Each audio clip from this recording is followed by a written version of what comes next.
Chris, welcome to the podcast. Yeah, thanks for having me. I am happy to have you on. I've known you a long time, and you're an interesting person to me.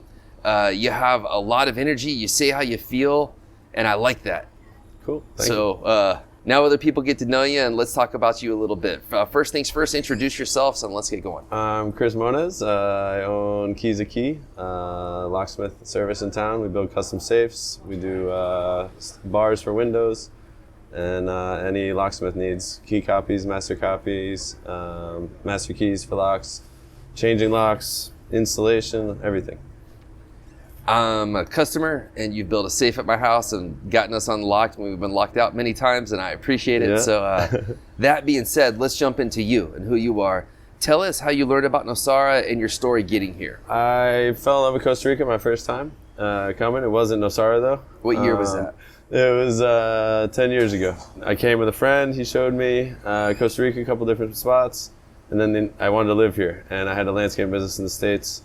And the next year I came back with a girlfriend, and we were trying to figure out where we could live here. And I locked my keys in the car here in Nosara. And it took 8 hours to get a key sent from San Jose after arguing with the car rental service. And so I wasted a whole day of my 2-week vacation waiting for the key from San Jose on the bus. I get it. So the story's quickly being put together. Yeah. Your experience presented the opportunity. I also couldn't snorkel that day because my stuff was in the trunk with the keys. So when as I got the keys back and I'm driving away, I said, well, that's what I could do that here. I could be a locksmith. I've seen AAA open cars really quick. Did you have any experience with it in the past? Zero. Nice. I was a gardener. So I went home. I sold my landscaping business. In the process, took a 6-month class doing locksmith. I got certified and came back and learned everything for real next year. What a trip. Yeah. So 10 years ago, you took a big step. Now, why were you willing to take that step? Something about Costa Rica must have caught you or something? I was a landscaper, so I like plants. I like flowers, trees, bugs, the ocean a lot too. I like taking pictures of all that stuff. So there's no better place, I think. I got you. That's all making sense now. I'm starting to get it.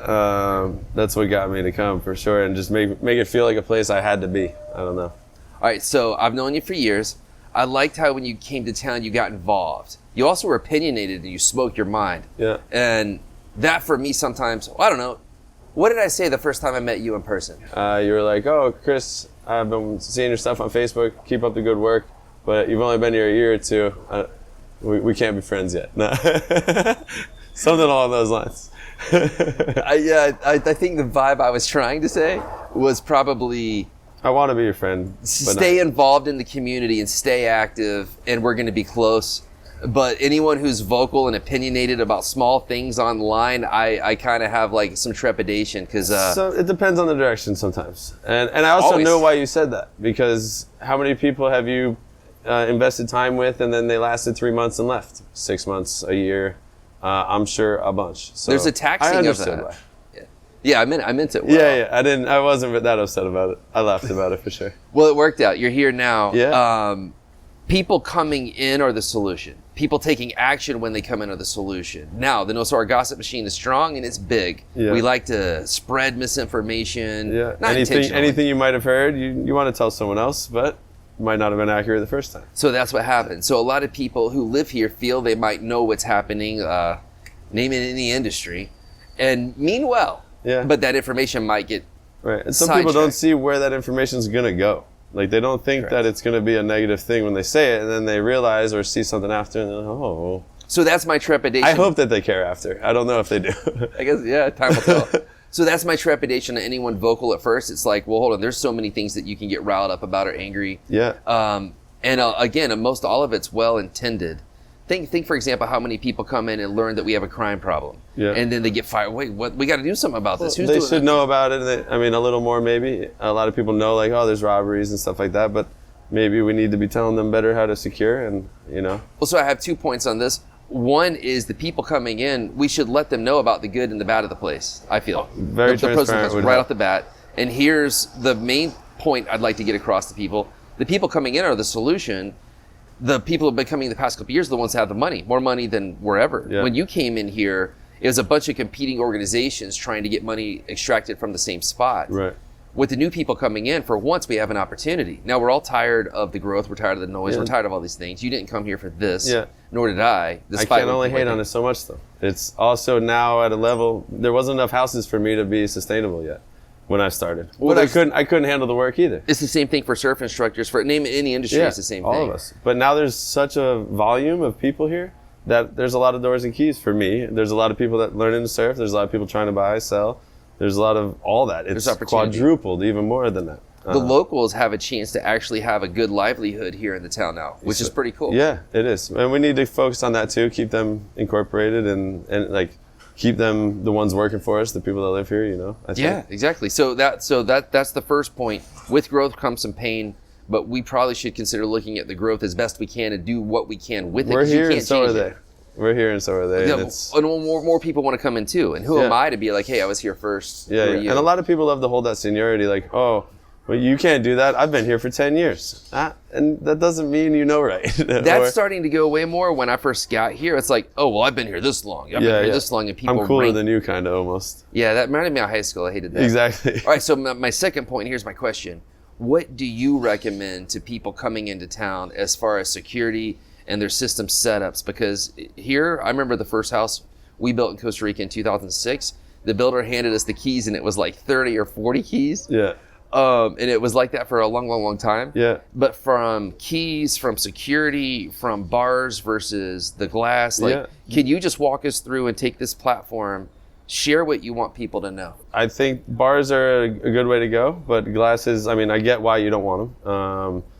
They're stronger and they're intimidating, whether they're stronger or not sometimes, you know. I try and recommend people right off the bat if they're building, make only 1 or 2 entrance doors that lock from the inside and the outside, and then you eliminate a lot of the keys you got to carry with you. If your whole, I can make the other keys, let's say you have 10 other doors, from like opening sliders and stuff to the pool or the patio, whatever. I can make those all one key, but you don't even need to take that key with you if it's not your entrance key. You know what I mean? So you never lose it. You never you never have issues like that. And then you can secure all the other doors as well from the inside, which are things that it's harder to attack. There's no lock. But those locks have to be secure. Those things behind the windows and the doors have to be secure and put in every time, whether it's a renter or an owner or what it is. Which it's a lot sometimes, but if you're really worried about it or it's a repeated house that's had issues, you got to be willing. Otherwise, stop buying expensive stuff, I guess. But I think there's information there. Not everyone is willing or think that it's an issue until it does happen to them. But I do offer that too. I'll come and give you a free evaluation of where your weak points are. When I show up to your house and you're locked out, if that lock looks harder than your window, and I go play with your window for a second and I get it to open, I'm going in your window, even as a professional locksmith. It took me way less time to do that. I'll climb in there and unlock it from the inside, no problem. But that's also, now they see that and they're like, oh, well, what do we do about that? This is what you should already have there. And yes, it would have been harder for me to get in, right. But it's worth the time because anyone else can do that too, you know? All right, so Chris, you brought up an interesting point I don't hear mentioned all that much. Just a couple access points that are locked from the inside and the outside. Yeah, you don't need to be able to get into that back window or the back door ever. Like you never lock that and you're not out there, or in and out, you know? You don't usually leave from the back of your house to get in your car. Ingress and egress, is that the term? You're saying focus on that and that'll solve a lot of your issues. That first, yeah, because then it minimizes what you have to secure and strengthen, you know? That does make sense. So what other points would you like to get out there on this subject? You can hide your stuff. If you have these like smaller safes that you're buying at the Federaria, they're not gonna. They have plastic handles and stuff like that. Like that's not gonna hold your stuff in there safely. You're actually putting all of your expensive stuff in one easy to get into jack box. Let me pause on that because when I first got here, what I noticed was get a safe, but then you're buying hotel safes. Exactly. So that's what I was about to say. So within 6 months of being here, I knew of safes being cracked open faster than I do it sometimes. Just being taken away. Yeah. And then I quickly grew to dislike safes because a lot of the rental clients that stayed when they get robbed, all their good stuff was there. It was easy to find. If they knew where that safe was, let's say they didn't know where it was, if they saw it, They know you put everything in there. They won't even look anywhere else once they open that thing. So I want to ask you about that, because at our house, like, we had you come design a different safe for that very reason. But before that, I would just hide stuff indiscriminately. And I prefer, when someone has that cheap safe, lock it, leave it locked. This way, when they get in there, they wasted time, and now they have to look for everything. And you don't have all of your stuff in one spot. You have them in different spots. You got to remember where it is. I started telling people leave a little bit of cash and a broken phone. Yeah, or computer. A broken phone. There's different ways to go about that. Well, either way, talk us through that, because you came in. We had you build like a fortress safe. Yeah. Like, that's something you do. Tell us about that. We started that the first year I was here, and slow season was a little slow, and someone had asked me if I could build a safe, and I said sure I could. And they've evolved a lot since then. We're actually coming up on 100 safes here in Nosara, custom safes. Congratulations. Now, what do you say if somebody gets robbed and that safe was hit? Do people ever blame you? My safes have never been broken into. There was one, but they didn't lock it. It's a 3-stage lock, so when you just close it, it's not locked all the way. It's only that little bodega lock, that little latch is the only thing holding it. But we've had 3 other ones attacked, and they weren't able to get in. One tried to get it off the wall, and they didn't even put a mark in the door, because they instantly, I guess, thought that we're not getting into this. Let's try and get it off the wall. And they couldn't get that one out either. Wow, that's got to be a good feeling, I would think. It feels great, yeah. People call me, Chris, we got broken into, and I'm like, oh God. They're like, but they didn't get in the safe. Thank you so much. What a great product, blah, blah, blah. And it's like, I got chills talking about it now. It's like, oh, it fucking worked. Like, so your conscience is clear and your pride is high as far when it comes to this. Yeah, and we're constantly improving. If we saw something which, like, oh, someone got in like that, okay, that needs a little more work. And from that first one to what they look like now, there's a big difference for sure. Nice. So it's improving. What do you feel as the most appropriate size and setup, or do you really just adjust? It's really, if some people are trying to do camera gear, some people want it padded for their laptops, and they just want to be able to put them in there. I've done like a treasure chest kind of one where it opened from the top, so that you can do they can put their stuff here, there, and here. Multiple shelves, no shelves. It's really what you're trying to store and the space you're trying to use. Also, where we can connect good. It's not a gypsum wall or something like that, a sheetrock wall. We try to connect to concrete. We try and go through it if we can, but if there's tile on the other side, we have issues. But the ones that they've tried to get into were the ones that weren't all the way through, and they weren't able to get it off still. Well, gotcha. And let's go over to Keys. So talk us through Keys. What should people expect? Let's say they go to the beach, they lose their key. What do they do? House keys, we can get you in. I've also, I have a metal detector. If you know whereabouts, I'll go help you try and find your keys. All right, so car keys at the beach, you got a metal detector. I mean, certain keys, it's hard. They transponder keys, $300 keys that you need someone to recreate the code for the chip and everything like that. It's not here in Nosara, it's not that yet, and maybe it will be us one day. What about to get into the car just to get their stuff, or if they have a pet or something? I do that, and the alarm screams sometimes. If I can't help them find the key, if it's in the ocean, whatever it is. Obviously, I try and get in the car and make sure it's not in there, because you never know. People think this is how it happened, and sometimes it's not that, and especially in my business. I got you. So for cars, we've covered that. You'll try to help find the key, and you can get them into the car. Anything to solution what the problem is, Well, except for the fancy keys, that's not. But you can get them in the car to get their wallet out or to get their stuff. Yeah, exactly. Okay, cool. Now for houses, talk us through that. That's easier. I can always get in. I try not to break anything first. I try and do it as easily as we can so that we could just rekey it or get your keys from inside, whatever it is. But sometimes destructive entry is kind of needed, but we do that very smart too. We don't mess up the wood or anything. We try and take as much precaution, get in quick, easy, and then just replace. Gotcha. So for cars you can get into, but houses you can handle that. That's your bread and butter. That's where you're at. For sure. I like opening cars too. They're easy usually. I guess not to sidetrack that. There's so many different styles of cars. I was just thinking. Yeah, there's a couple certain tools that I can roll with and get most of them open. Gotcha, but houses, that's a fastball down the middle. Some locks I'll get to and I'm like, that could take me an hour and I still might not be able to pick that open. So here we go. I'll try 15 minutes, see if it's easy. 20 minutes, and then we go to work, and we've opened them all. So. There's still new ones coming in. It's like, I wonder what this looks like on the inside. And as we record this, do you have any type of standard pricing that you want people to know about in general, or is it just case by case? Case by case. Usually it's for the time. Like an emergency call during the week, 8 to 5 is around $50 now. depending on if there's more work after that. Is it just get in your car and your keys are in there? Yeah, $50, cool. If it's a little further, it could be more. If it's 6 o'clock, 7 o'clock, 8 o'clock, late at night. Adjust per situation and time. Yeah, for sure. That all Depending makes on the sense. lock, everything. That all makes sense. On security stuff, but you have this platform. Is there anything else that you'd like to get out there? Something just did hit, yeah. I've talking about how easy it is to get into places sometimes. I've been to some of these brand new $1 million homes and they're locked out. And I come up with a piece of plastic, like a big credit card trick kind of, and I can slide it in the door and open the door. And the owner stands there scratching their head like, what was that? Like, you want to see it again? And I show them, they're like, how did my architect put that lock on there? I don't know. And this is what you should do. And so they order the lock or they get the lock. I get the lock, whatever they need. A lot of people are trying to go digital now, and that's part of the issue. Are you a fan of digital? I like them if you're not on the beach. I lean more towards the mechanical ones, but you got to get the good ones because like some of the cheaper ones go bad just as fast as like a normal digital one. The battery ones, sometimes you can only get a year out of, sometimes longer. And they're pricey around here if you're not bringing them in. Got it. So if you're going to go digital, know that you're going to have to change it. And if it's out on the front gate with no roof on it, obviously you're going to need something more than something with batteries. No matter what kind of roof you put on it, usually. That's all good to know. So I'm going to ask you about you personally. Most of us know our likes of this place. Uh-huh. And actually, you can start with your likes of Nosara, but pretty much people can guess it.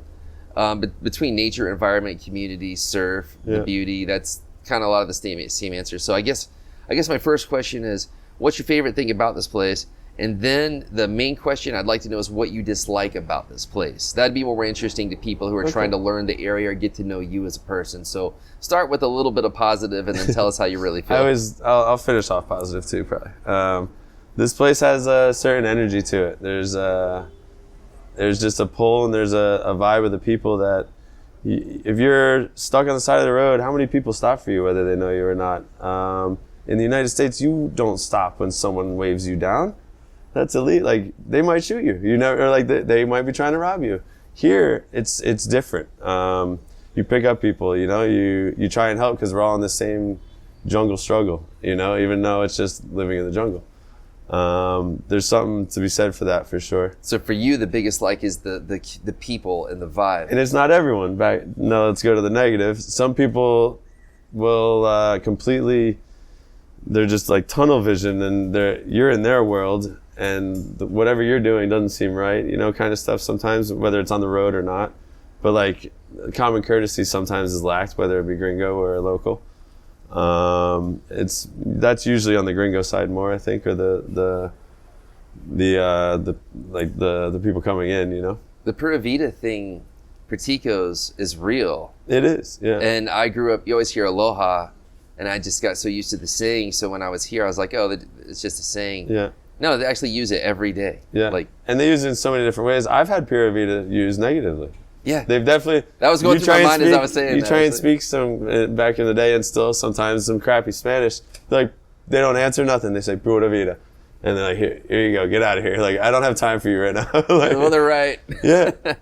And I get it. Other negatives, maybe, I don't know.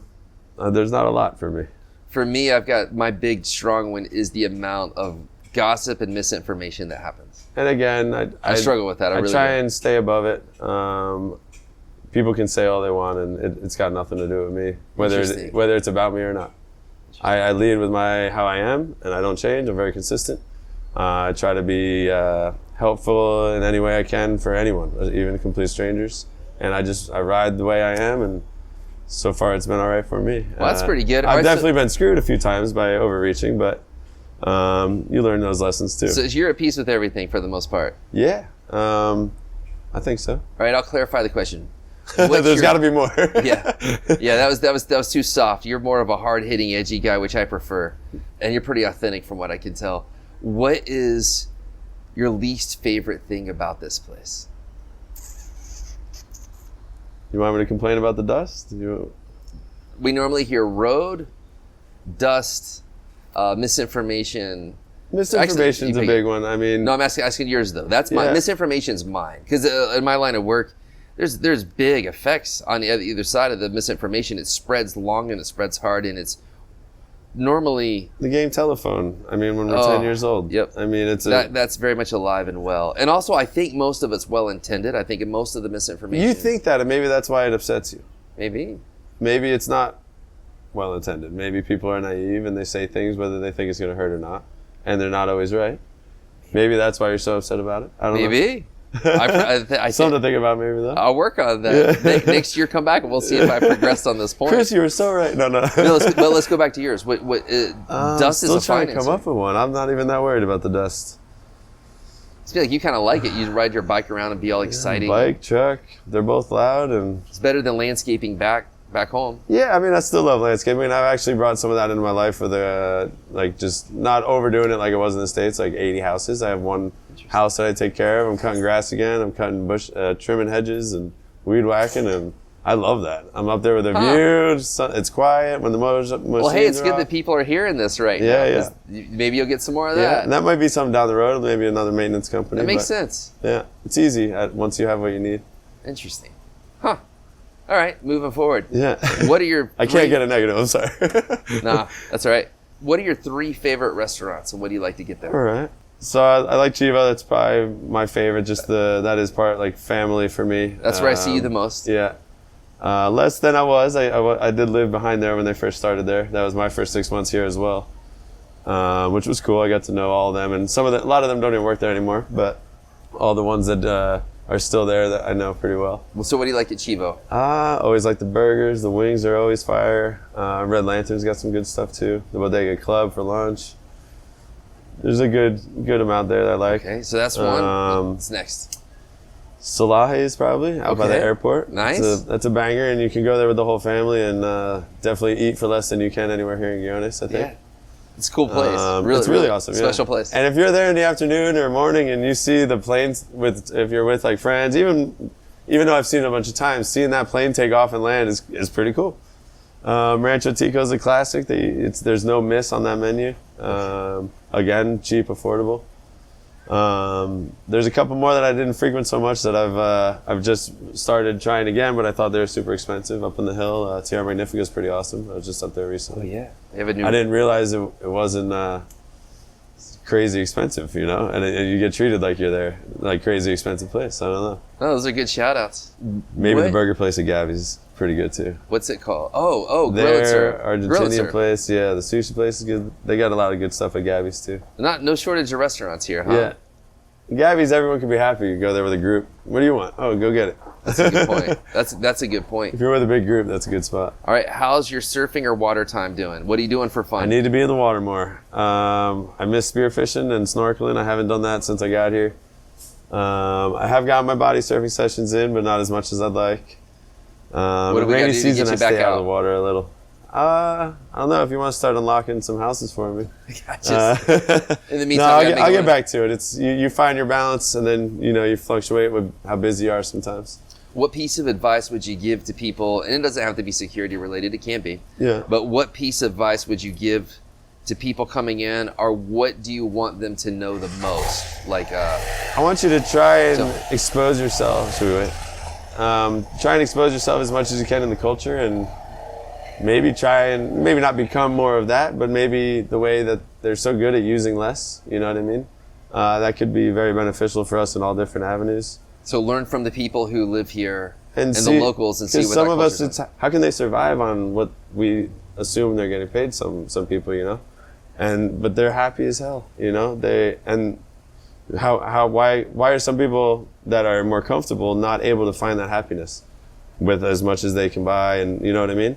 Maybe we need to check out what they're doing right. Like go to Sunset, go to these mountain spots and just stop and look at the view. I don't know. That's one thing. Be open to learning and be ready for the ride, because the jungle is gonna bend you over a few times and give you a couple good ones for sure. It'll make sure you want to be here. My number one rule for living here is don't make sense. Yeah, don't expect anything. Like if you follow logic and need things to go in order and sequential, this might not be the right spot. No, you can say, well, this would make sense this is how the order of the stopping at supers or trying to get supplies to do something. All right, here's your order. But you're probably going to end up going back to that other one because that was actually better than what they had at that one, but it wasn't what you wanted. Like there's a lot of loops ran sometimes with like the, just trying to get what you need, you know? Yeah, I do know. Just for your lasagna or whatever the one thing is that night, I don't know. Or just going to the bank. Yeah, oh. Or a mechanic. Well, that'll be quick. Yeah, never. I've sat in there a bunch of times. I've gone home and taken a nap and come back and my number still wasn't called and I was 2 away from being called. Yeah, there's a lot of good things and some things you got to laugh about or you got to stress out about and lose your rhythm. I think that's really good advice. That's actually... If it made any sense, yeah. No, it really did. I think you give great advice. Is learn to roll with the flow. Know that things aren't going to go in order. Yeah. You're going to be inconvenienced if you spend time here. Yeah. And I would add to that, make sure those problems are okay and you're willing to deal with them compared to the problems of where you're from. Right. Like if you're moving here to escape stuff, it has a way of following you. But also people want to bring that here too. I don't know. They're like, oh, we love this place, but why doesn't it have this? That happens because every it's day. not that place that you came from. Like you don't need to make it that. Let's get our small things we need and like certain things built up, but we don't need everything we have in the States. We don't want that. That's why we left, or the Canada, you know? Well, I would say, anyone listen, I would say what we need is the people coming in are the people here to participate and get involved. I hope so.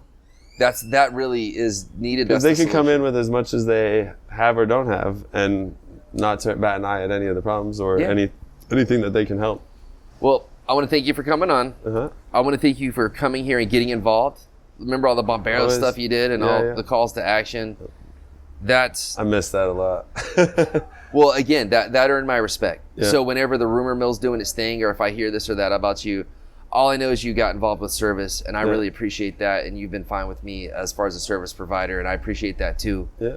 And I hope more people come in and dive into this place and give back. Like giving back and getting involved is the solution. I agree completely. I couldn't agree more. So try and find out that one thing you want to do. You can do way more than one, but if there's one area that hits home for you, help. No matter what it is, time, money, advice, anything. Just try and make connections through it too. Thanks for coming on the podcast. Thanks for having me, man. Awesome. And